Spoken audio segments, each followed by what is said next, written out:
பலப்படுத்த நீ பலனடைந்திட உன்னை மறுபடியும் பலத்தில் நிரப்ப பலத்தால் இடை கட்ட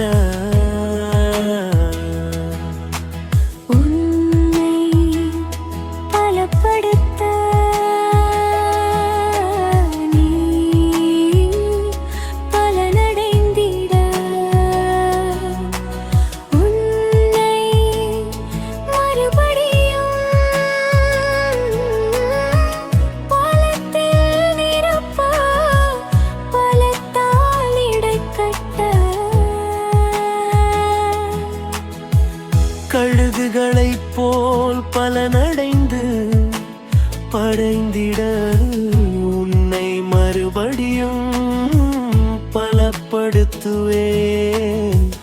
உன்னை மறுபடியும் பலப்படுத்துவேன். கழுகுகளைப் போல் பலனடைந்து பறந்திட உன்னை மறுபடியும் உன்னை மறுபடியும்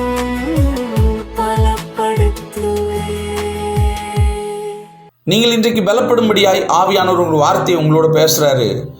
ரோமருக்கு எழுதின நிருபம் 12ஆம் அதிகாரம் 18-19 வசனம் இப்படி சொல்லுது, கூடுமானால் உங்களால் ஆன மட்டும் எல்லா மனுஷரோடும் சமாதானமாயிருங்கள்.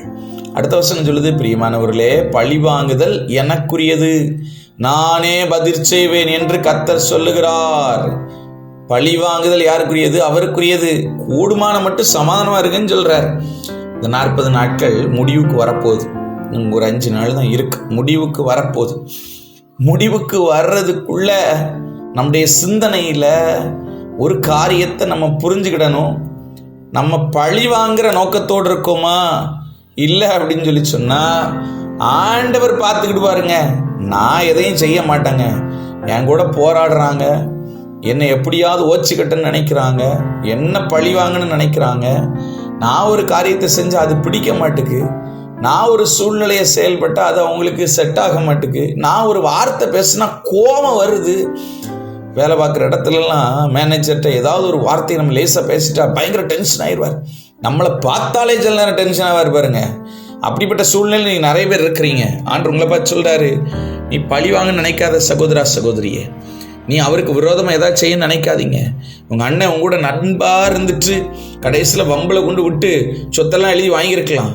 உங்களுடைய கூட பிறந்தவங்க உற்றார் உறவினர்களுக்குள்ளே ஏமாற்றி இன்னைக்கு நீங்கள் நடுத்தரில் நின்றுருக்கலாம். ஆண்டவர் உங்களை பற்றி தான் பேசிட்டு இருக்காரு.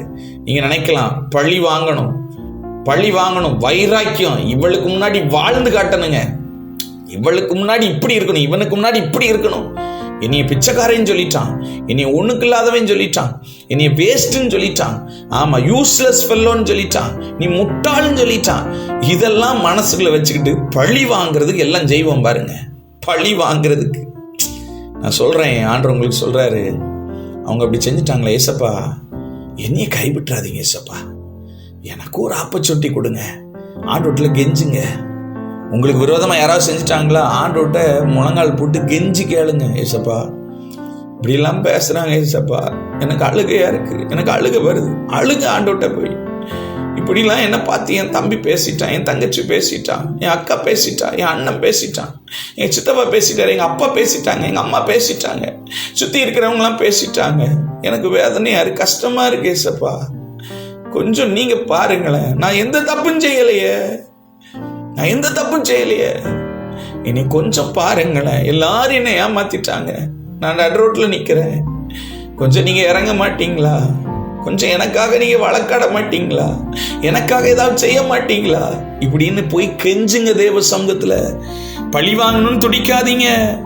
ஆண்டவர் சொல்றார், பழி வாங்குதல் எனக்குரியது. தம்பி தங்கச்சி ஐயா அம்மா சகோதர சகோதரி, பழி வாங்குதல் ஆண்டவருக்குரியது.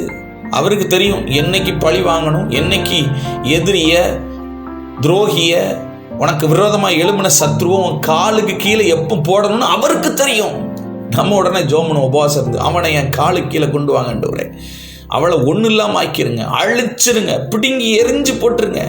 அவன் நாசமாக போயிடணும், அப்படி போயிடணும், இப்படி போயிடணும்லாம் நம்ம எடுத்து கட்டி பேசுவோம் பாருங்க. இல்லைங்க, உங்களை ஏதாவது பண்ணிட்டாங்களா, செஞ்சிட்டாங்களா, உங்களை ஓரம் கட்டிட்டாங்களா, உங்களை ஒன்றும் இல்லாமல் பண்ணிட்டாங்களா, ஆண்டவர்கிட்ட போய் அழுங்க.